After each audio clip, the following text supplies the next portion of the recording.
ഇന്ത്യയിലെ ജനങ്ങൾക്ക് പ്രത്യേകിച്ച് ഭക്തർക്ക് എന്തെങ്കിലും പ്രശ്നമുണ്ടെങ്കിൽ അവിടെ ആദ്യം ഓടിയെത്തുന്നത് നരേന്ദ്രമോദിയായിരിക്കും. ഇപ്പോൾ ശബരിമലയിലെയും ഭക്തർ വലിയ പ്രതിസന്ധിയിലാണല്ലോ. അവിടെയും നരേന്ദ്രമോദി എത്തുകയല്ലേ? അതെ അതെ, സംഭവാമി യുഗേ യുഗേ എന്നൊക്കെ പറയുന്നത് പോലെ, ചരിത്ര പുരുഷനെ പോലെ, ചരിത്ര നിയോഗം പോലെ അദ്ദേഹം ഇവിടെ എത്തും എന്നുള്ളൊരു ശുഭപ്രതീക്ഷയാണ് നമുക്കുള്ളത്. കഴിഞ്ഞ ദിവസമാണ് അദ്ദേഹം, നമ്മുടെ മുഖ്യമന്ത്രി പോയി അദ്ദേഹത്തിന് ഭൈരവൻ തെയ്യത്തിൻ്റെ ഒരു രൂപം കൊടുത്തത്. ആ തെയ്യം ഒരുപക്ഷെ പ്രധാനമന്ത്രിയെ തന്നെ ആവാഹിച്ചുകൊണ്ട് ഇങ്ങോട്ട് വരുമോ എന്നുള്ള ഒരു സംശയത്തിൻ്റെ ആനുകൂല്യം നമുക്കിപ്പോൾ ലഭിക്കുന്നു. ഇത് ലഭിച്ചത് കോട്ടയത്ത് കഴിഞ്ഞ ദിവസം അവരുടെ പാർട്ടി ഓഫീസിൽ കോട്ടയത്തെ പ്രവർത്തനത്തിന് വേണ്ടി, തദ്ദേശ തെരഞ്ഞെടുപ്പിന് വേണ്ടിയുള്ള ഒരുക്കത്തിൻ്റെ ഭാഗമായിട്ട് രാജീവ് ചന്ദ്രശേഖർ ഒരു യോഗത്തിൽ പങ്കെടുത്തിരുന്നു. ആ യോഗത്തിൽ തന്നെ വന്ന് അഭിമുഖം നടത്തിയ പ്രത്യേകിച്ച് ജനൻ ടി വിയുടെ മാധ്യമപ്രവർത്തകനോടാണ് അദ്ദേഹം ഈ പറഞ്ഞിരിക്കുന്നത്. അതാണ് നമ്മുടെ സോഴ്സ് ഓഫ് ഇൻഫർമേഷൻ. ആ കാര്യത്തിൽ അദ്ദേഹം പറഞ്ഞിരിക്കുന്നത്, ഇവർ നിവേദനം കൊടുത്തിട്ടുണ്ട് ശബരിമലയിൽ വരണം. അതോടൊപ്പം തന്നെ ശബരിമലയിലെ ഇപ്പോഴത്തെ രൂക്ഷമായിട്ടുള്ള സ്ഥിതിവിശേഷങ്ങളും പറഞ്ഞിട്ടുണ്ട്.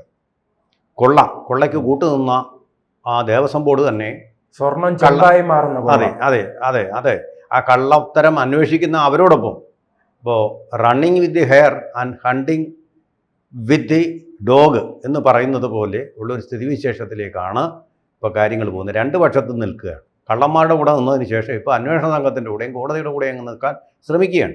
കോടതി അന്വേഷിച്ച ഇവന്മാർ കള്ളന്മാരാണെന്നുള്ളതാണ് കോടതി തന്നെ പറഞ്ഞിരിക്കുന്നത്. Devaswom board, there was lapse, serious lapse on the part of the Devaswom ബോർഡെന്ന് അവർ പറഞ്ഞിട്ടുണ്ട്. അതുപോലെ തന്നെ വേറൊരു വാക്ക് ഉപയോഗിച്ചിരിക്കുന്ന ഡിസ്ക്രിപ്പൻസി. വാസവൻ ഇതിൻ്റെയൊക്കെ മലയാളം അറിയാഞ്ഞിട്ടാണെന്നോ? ഡിസ്ക്രിപ്പൻസി എന്ന് പറഞ്ഞാൽ അവർ ചെയ്യേണ്ട കാര്യങ്ങൾ ചെയ്തിട്ടില്ല എന്നാണ്. ഉത്തരവാദിത്തം ലംഘിച്ചു. ഭരണഘടനാപരമായിട്ടുള്ള ഉത്തരവാദിത്തമാണ്. ജി സുധാകരൻ എന്നോട് നേരിട്ട് പറഞ്ഞിട്ടുള്ളതാണ്. അദ്ദേഹം ദൈവവിശ്വാസി ആയതുകൊണ്ടല്ല ശബരിമലയുടെ കാര്യത്തിൽ ഇത്രയധികം നിഷ്കർഷ പുലർത്തുന്നത്. അദ്ദേഹം ദേവസ്വം മന്ത്രിയായിരുന്ന കാലത്ത് അതെൻ്റെ ഭരണഘടനാപരമായിട്ടുള്ള ഉത്തരവാദിത്തമായതുകൊണ്ടാണ്. ഒരു പുണ്യമായിട്ട് ഭരണഘടന എന്ന് പറയുന്ന കർത്തവ്യം നിർവഹിക്കുക എന്ന് പറയുന്ന പുണ്യമാണ് ഞാൻ നടത്തുന്നതെന്ന് അദ്ദേഹം എന്നോട് നേരിട്ട് പറഞ്ഞിട്ടുള്ളതാണ്. ആത്മാർത്ഥതയൊന്നുമുള്ള മന്ത്രിമാർ പിൽക്കാലത്ത് CPM ഉണ്ടായിട്ടില്ലെന്നുള്ളതാണ് സത്യം. അതിന്റെ മന്ത്രിമാരും ഉണ്ടായിട്ടില്ല, ദേവസ്വം ബോർഡിലും ഇല്ല. എല്ലാവർക്കും സ്വന്തം കീശ നിറയുക. അല്ല, പുണ്യത്തിന് പകരം പാവമാണ് അവർ ചെയ്യുന്നത്. കള്ളന്മാർക്കൊപ്പം ഒരുമിച്ച് നിന്ന് അവർക്ക് കഞ്ഞി വെച്ച് കൊടുക്കുക, എന്നിട്ട് പാർട്ടി ഫണ്ടിലേക്കും അതുപോലെ തന്നെ തെരഞ്ഞെടുപ്പിന് വേണ്ടിയിട്ട് ആളുകളെ പ്രകോപിപ്പിക്കാനും പ്രലോഭിപ്പിക്കാനും വേണ്ടി നടത്തിയ ആഗോള അയ്യപ്പ സംഗമത്തിലുള്ള ഫണ്ട് ഇതിൽ നിന്ന് ഉണ്ടാക്കുക എന്നുള്ളതും കൂടിയായിരുന്നു ലക്ഷ്യം. അതായത് ഈ കള്ളനെന്നിപ്പോൾ എല്ലാവർക്കും വ്യക്തമായിട്ടുള്ള ഉണ്ണികൃഷ്ണൻ പോറ്റിയെ വിടുന്നത്, ചെന്നൈയിലേക്ക് ഈ സ്വർണവുമായിട്ട് വിടുന്നത്, സ്വർണത്തെ ചെമ്പാക്കി രേഖകളിൽ വെച്ച് വിടുന്നത് ഈ പ്രശാന്ത് ദേവസ്വം ബോർഡ് പ്രസിഡന്റ് ആയിരിക്കുമ്പോഴാണ്. അയാൾക്കാണ് ഈ പൂതി തോന്നിയത് ആഗോള അയ്യപ്പ സംഗമം. അത് പറഞ്ഞിരിക്കുന്നത് പിണറായി വിജയനാണ്. അതിൻ്റെ ഫണ്ടെന്ന് പറയുന്നത് അവിടുത്തെ സ്വർണം മോഷ്ടിച്ചുണ്ടാക്കുകയായിരുന്നു ആദ്യത്തെ ലക്ഷ്യം. അതിനുവേണ്ടിയായിട്ടുള്ള ഏജൻ്റായിരുന്നു, കള്ളനായിരുന്നു ഉണ്ണികൃഷ്ണൻ പോറ്റി. അങ്ങനെയാണ് നടന്നത്. അപ്പം അങ്ങനെ അത്രയൊക്കെ ഒരു ക്ഷേത്രത്തിൽ ബാബറുടെയും അതുപോലെ ഗസ്നിയുടെയും ഗോറിയുടെയും അറംഗസീബിൻ്റെയും കാലത്ത് നടന്നതുപോലുള്ള ഒരു കൊള്ള അവർ പരസ്യമായിട്ട് നടത്തി, ഇവർ രഹസ്യമായിട്ട് നടത്തുന്നു. ആ കൊള്ള നടക്കുന്ന സ്ഥലത്തേക്ക് തീർച്ചയായിട്ടും പ്രധാനമന്ത്രി വരുന്നതിന് ഒരുപാട് സെക്യൂരിറ്റി പ്രശ്നങ്ങളുണ്ട്. അവിടെ ഹെലിപ്പാഡ് തയ്യാറാക്കേണ്ടി വരും. പ്രധാനമന്ത്രിയുടെ കാറ്റഗറിയിലുള്ള Z+ കാറ്റഗറിയിലുള്ള സുരക്ഷിതത്വം ബ്ലൂ ബുക്ക് പ്രകാരം ഒരുപാട് കാര്യങ്ങൾ ആവശ്യപ്പെടുന്നുണ്ട്. അങ്ങനെ ഇപ്പോൾ അത് തുടക്കമായി രാഷ്ട്രപതി തന്നെ വരുന്നുണ്ടല്ലോ. രാഷ്ട്രപതിക്ക് അത്ര പ്രശ്നങ്ങളില്ല. രാഷ്ട്രപതിയേക്കാൾ കൂടുതൽ സുരക്ഷിതത്വം ആവശ്യപ്പെടുന്ന ഒരു ബ്ലൂ ബുക്കാണ് ഇദ്ദേഹത്തിനുള്ളത്. അപ്പോൾ അതുകൊണ്ട് വളരെയധികം കരുതൽ വേണ്ടി വരും. രാഷ്ട്രപതി വരുന്നതിൻ്റെ തുടക്കം എനിക്ക് തോന്നുന്നു അതിൻ്റെ ഒരു ടെസ്റ്റ് ഡോസായിട്ട് വേണമെങ്കിൽ നമുക്ക് കണക്കാക്കാമെന്നാണ് പറയുന്നത്. അതും വളരെ ഉന്നതമായ സെക്യൂരിറ്റിയാണുള്ളത്. അതിനുശേഷം തീർച്ചയായിട്ടും ആദ്യം ലേഡീസ് ഫസ്റ്റ് എന്നുള്ള നിലയിൽ അങ്ങനെ വന്നിട്ട് പ്രധാനമന്ത്രി തന്നെ വരുവാണെങ്കിൽ അത് കേരളത്തെ സംബന്ധിച്ചിടത്തോളം, ഭക്തലക്ഷങ്ങളെ സംബന്ധിച്ചിടത്തോളം വലിയൊരു ആശ്വാസമാണ്. കാരണം ഇദ്ദേഹം എവിടെയൊക്കെ ഇത് കൈതിട്ടിട്ടുണ്ടോ അവിടെ പൊന്നാക്കിയിട്ടുണ്ട്. ആദ്യം വാരണാസിയിലെ ക്ഷേത്രം, അവിടെ നിന്ന് മത്സരിച്ചു. അവിടെ ഇപ്പോൾ വൃത്തികേടുകളില്ലാത്ത ഒരു പുണ്യഭൂമിയായിട്ട് മാറിയിട്ടുണ്ട്. ശുദ്ധമായ വിശുദ്ധ ഭൂമിയായിട്ട് അത് മാറിയിട്ടുണ്ട്. അയോധ്യ വളരെ ഭംഗിയായിട്ട്, വെടിയൊച്ചകൾ അകലെ ഒരു ഗ്രാമത്തിൽ കേട്ടെങ്കിലും ഭംഗിയായിട്ട് അവിടെ കാണുന്നുണ്ട്. ആളുകൾ ഇഷ്ടം പോലെ പോകുന്ന ഒരു മഹാനഗരമായിട്ട് അത് മാറിക്കഴിഞ്ഞിട്ടുണ്ട്. പിൽഗ്രിം സിറ്റി ആയിട്ട് അത് മാറിക്കഴിഞ്ഞിട്ടുണ്ട്. ഇനിയിപ്പോൾ അദ്ദേഹം വരുന്ന ശബരിമലയിലേക്കാണെങ്കിൽ ഈ കള്ളന്മാരെയും ചുങ്കക്കാരെയും അവിടുത്തെ പരീശന്മാരെയും എല്ലാം ചാട്ടവാറുകൊണ്ട് അടിച്ച് പുറത്താക്കും എന്നുള്ളത് മാത്രമല്ല, ദേവസ്വം ബോർഡിനെ കൂടി ഇല്ലാതാക്കും. ദേവസ്വം ബോർഡിനെ കൊണ്ട് ഒന്നുകിൽ ഒന്നിനും കൊള്ളില്ല, അല്ലെങ്കിൽ അവർ കള്ളന്മാരാണ്. ഇത് രണ്ടിൽ ഏതെങ്കിലും ഒന്ന് സത്യമാകാനേ വഴിയുള്ളൂ. അതുകൊണ്ടാണ് ഇത്രയൊക്കെ കേരളത്തിൽ ഈ വാർത്തകളുടെ ഫുട്ടേജ് കൂടിക്കൊണ്ടിരിക്കുന്നത്. സാധാരണഗതിയിൽ അത് മര്യാദയ്ക്ക് പോവുകയാണെങ്കിൽ ഇത് വരില്ലല്ലോ. അപ്പോൾ കള്ളത്തരം നടക്കുന്നു, ചെമ്പിനെ സ്വർണത്തെ ചെമ്പാക്കി മാറ്റുന്നു. മാല്യ എന്ന് പറയുന്നത് നമ്പർ 1 കൊള്ളക്കാരനാണ്. അല്ല, ഇതിൽ ഏറ്റവും പ്രധാനപ്പെട്ടത് ഈ കാര്യങ്ങൾ രാജീവ് ചന്ദ്രശേഖർ നരേന്ദ്രമോദിയോട് സംസാരിച്ചു എന്നാണ് പറയുന്നത്. അല്ല, കൊടുത്തു, നിവേദനവും കൊടുത്തു, ഇതിന് പരിഹാരം ഉണ്ടാക്കണമെന്നുള്ള നിവേദനവും കൊടുത്തു, അദ്ദേഹം ശബരിമലയിൽ വരണമെന്നുള്ള ക്ഷണവും കൊടുത്തു, കാര്യങ്ങൾ പറഞ്ഞു. അതും നരേന്ദ്രമോദിയെ സംബന്ധിച്ചിടത്തോളം അദ്ദേഹം ഭക്തനാണ്. ശരാശരി ഏതൊരു ഇന്ത്യക്കാരനെയും പോലെ ഭക്തനായിട്ടുള്ള ഒരാളാണ്. അവിശ്വാസവും പരത്തിക്കൊണ്ട് നടക്കുകയും ഹിന്ദു വിരുദ്ധത പ്രകടിപ്പിച്ചുകൊണ്ട് നടക്കുകയും ചെയ്യുന്ന ആ ഒരു പുരോഗമനവാദം ഉണ്ടല്ലോ, അതൊന്നും അദ്ദേഹത്തിനില്ല. ഇന്ത്യ നന്നാവുക, ഇന്ത്യക്കാരനൊപ്പം വളരുക, സബ്കെ സാത്ത് എന്നുള്ളതാണ് പറയുന്നത്.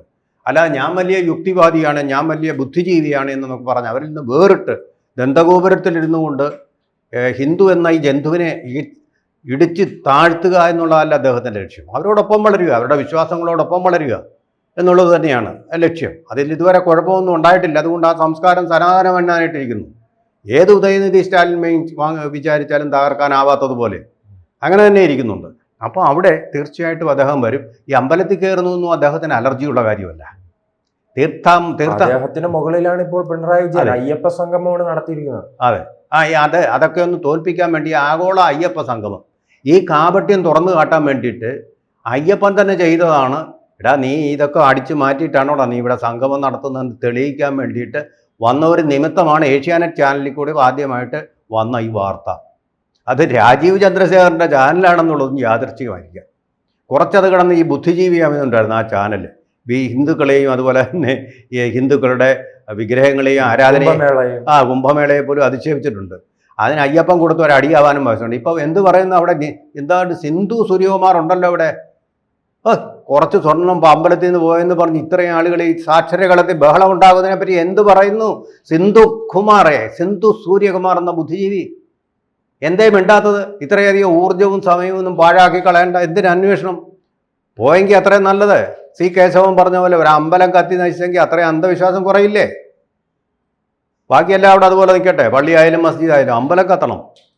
എന്തേ നിങ്ങൾ എന്താ പറഞ്ഞു നോക്കുന്നു ഏശാത്തത് കേരളത്തിലെ സാമാന്യ ജനം? ഞങ്ങൾ ഇനി ഇതുപോലെ തന്നെ പറയുന്നുള്ളൂ. നിങ്ങൾ പറയൂ, അമ്പലത്തിലെ ഇപ്പം മോദി വരുന്നതിനെ കുറിച്ച് പറയൂ. ചുണയുണ്ടോ, ധൈര്യമുണ്ടോ നിങ്ങൾക്ക്? വലിയ വാചകം അടിക്കുന്നു, 30 വർഷത്തെ പാരമ്പര്യം എന്നൊക്കെ പറഞ്ഞിട്ട്. അതിനേക്കാൾ കൂടുതൽ പാരമ്പര്യമുണ്ട് ദൂരദർശന്. നിങ്ങൾ ഈ വലിയ കുട്ടി ഘോഷിക്കുകയൊന്നും വേണ്ട. അതിനേക്കാൾ പാരമ്പര്യമുള്ള ചാനൽ കേരളത്തിൽ തന്നെ ഉണ്ട്, ആരും കാണുന്നില്ലെന്നേ ഉള്ളൂ. അങ്ങനെയുണ്ട് ചാനൽ. അത് ഈ പാരമ്പര്യം കൊണ്ടൊന്നും വലിയൊരു ചാനൽ വലിയ ചാനലൊന്നും ആവുകയില്ല, വ്യൂവർഷിപ്പ് കൂടുകയില്ല. അതൊന്നും പറയുകയും വേണ്ട. സത്യസന്ധമായിട്ട് പത്രപ്രവർത്തനം നടത്തണം, അതാണ് വേണ്ടത്. അത് കുറേയൊക്കെ നിങ്ങൾ നടത്തുന്നില്ല എന്ന് പറയുന്നില്ല. ഈ ശബരിമല നിങ്ങൾ ആ വാർത്ത കൊണ്ടൊന്നും അങ്ങനെ സത്യസന്ധമായിട്ടുള്ളൊരു ജേർണലിസം തന്നെയാണ്. പക്ഷേ മറുവശത്ത് ഹിന്ദുക്കളെ ഒന്ന് താടിക്കാൻ വേണ്ടി മനഃപൂർവ്വം നടത്തുന്ന ഒരുപാട് വൃത്തികെട്ട വാർത്തകൾ നിങ്ങൾ. അതിലൊന്നാണ് ഈ കുംഭമേളയെ പറ്റി പറഞ്ഞ അഴുക്ക് പരാമർശം, അഴുക്ക് ചാലിലെ പോലുള്ള പത്രപ്രവർത്തനം. അത് ശരിയല്ലാത്ത കാര്യമാണ്. കാണിക്കുമ്പോൾ നീതി. നിങ്ങൾക്ക് ചുണയുണ്ടോ? ഒരു ഇസ്ലാമിക ആരാധന പിന്നെ മക്കയിലേക്ക് പോകുന്നു ആൾക്കാർ സാക്ഷര കേരളത്തിൽ നിന്ന് പറഞ്ഞ ഒരു വാക്യം നിങ്ങൾക്ക് പറയാൻ ചുണയുണ്ടോ? ഞാൻ വെല്ലുവിളിക്കുന്നു.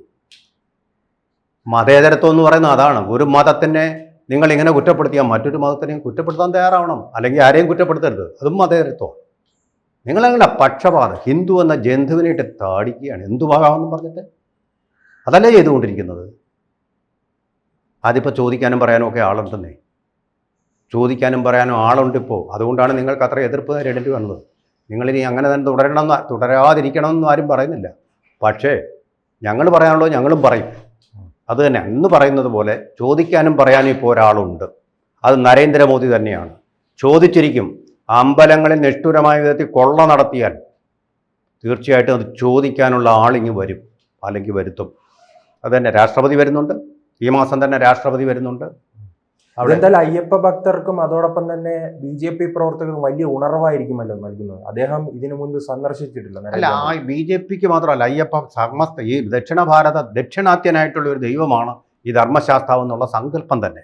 വൈഷ്ണവ ശൈവ ആരാധനാമൂർത്തികളുടെ സംഗമം, അതിൽ നിന്ന് ഉരുത്തിരിച്ചിട്ടുള്ള മണികണ്ഠൻ എന്നുള്ള സങ്കല്പം. അപ്പോൾ അതുകൊണ്ട് തന്നെ അത്തരം ദക്ഷിണാത്യനായ ഒരു ദൈവം എന്ന് പറയുന്നത് ആന്ധ്രാപ്രദേശ്, തമിഴ്നാട്, മഹാരാഷ്ട്ര മുതലായുള്ള സംസ്ഥാനങ്ങളിൽ നിന്നും ഇപ്പോൾ ആഗോള അയ്യപ്പ സംഗമം എന്ന് പറയുമ്പോൾ ലോകത്തിൻ്റെ പല ഭാഗത്തു നിന്നും ആൾക്കാർ വരുന്നതാണ്. അങ്ങനെ ഒരു സംഗമ ഭൂമിയാണ് അവിടെ. അവിടേക്ക് മോദി വന്നു കഴിഞ്ഞാൽ ശബരിമലയ്ക്ക് കൂടുതൽ കീർത്തി ധാവള്യം ഉണ്ടാവുകയും അവിടെ കള്ളത്തരങ്ങളിൽ നിന്ന് മുക്തമായിട്ടുള്ള TTD പോലുള്ള ഒരു സംവിധാനത്തിനുള്ള തുടക്കവും അത് കുറിക്കും. പെട്ടെന്നൊന്നും ആവുമെന്നല്ല, പക്ഷേ ഇതിന് ഒരു സംവിധാനം മോഡി അത് ശരിക്കും അദ്ദേഹത്തിൻ്റെ സ്വന്തം ബുദ്ധിശാലയിൽ ഉരുത്തിരിഞ്ഞു കൊണ്ടുവരികയാണ്. തമിഴ്നാട്ടിൽ ഉൾപ്പെടെയുള്ള ക്ഷേത്രങ്ങൾ അവിടുത്തെ ഭരണകൂടങ്ങൾ നശിപ്പിച്ചുകൊണ്ടിരിക്കുകയാണ്. അപ്പോൾ ഇതിനൊരു തടയിടാൻ പെട്ടെന്നൊന്നുമല്ല അദ്ദേഹത്തിൻ്റെ സർജിക്കൽ സ്ട്രൈക്ക് പോലെയല്ല ഈ ആക്രമണം. ആസൂത്രിതമായൊരു പദ്ധതി ഇന്ത്യ മുഴുവനായിട്ട് കൊണ്ടുവരാൻ പോകുന്നുണ്ടെന്നാണ് നമുക്കറിയാൻ കഴിഞ്ഞിട്ടുള്ളത്. അതിനു വേണ്ടിയിട്ടുള്ള ശ്രമങ്ങൾ വളരെ രഹസ്യമായിട്ട് നടത്തിക്കൊണ്ടിരിക്കുകയാണ്. അതുണ്ടാവുക തന്നെ ചെയ്യും. ശബരിമല അതിൻ്റെ ഭാഗമാവുകയും ചെയ്യും. കൂടുതൽ വാർത്തകളും വിശേഷങ്ങളും നിങ്ങളിലേക്ക് എത്താൻ ABC മലയാളം സബ്സ്ക്രൈബ് ചെയ്യുക, ബെൽ ബട്ടണും അമർത്തുക.